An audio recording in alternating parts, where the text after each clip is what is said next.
নারী বিষয়ক সংস্কার কমিশন বাতিল সহ 4 দফা দাবিতে রাজধানীর সোহরাওয়ার্দী উদ্যানে মহাসমাবেশ করছে হেফাজতে ইসলাম বাংলাদেশ।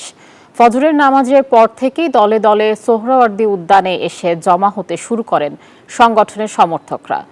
রাজধানী ও এর আশপাশের এলাকা সহ দেশের বিভিন্ন প্রান্ত থেকে যোগ দিতে এসেছেন তারা। হেফাজতে ইসলামের নারী বিষয়ক সংস্কার কমিশন বাতিল ছাড়া আরও 3টি দাবির মধ্যে রয়েছে সংবিধানে বহুত্ববাদের পরিবর্তে আল্লাহর ওপর পূর্ণ আস্থা ও বিশ্বাস পুনর্বহাল, ফ্যাসিবাদের আমলে করা সব মামলা প্রত্যাহার, শাপলা চত্বর সহ সব গণহত্যার বিচার, ফিলিস্তিন ও ভারতে মুসলিম গণহত্যা ও নিপীড়ন বন্ধের দাবি। সকাল 9টা থেকে শুরু হয়ে দুপুর 1টা পর্যন্ত এই মহাসমাবেশ চলবে বলে জানিয়েছে সংগঠনটি।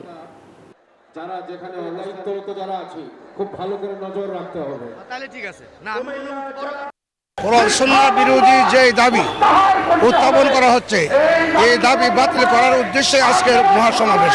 নারী অধিকার সংস্কার কমিশনের 10 দফা যে প্রস্তাব সেই প্রস্তাব বাতিল করতে হবে এবং হেফাজতের যত হত্যা মামলা আছে, হত্যাকাণ্ড আছে, হত্যাকাণ্ডের বিচার চাই। আমরা আশাবাদী আজকের সমাবেশের পরে আমাদের দাবিগুলো মানা হবে ইনশাআল্লাহ। বান্ডেল থাকলে প্রতি সেনমানিতে টাকা বাঁচবে। বিকাশ সেনমানি বান্ডেল কিনে জিতুন প্রতি লেনদেনে।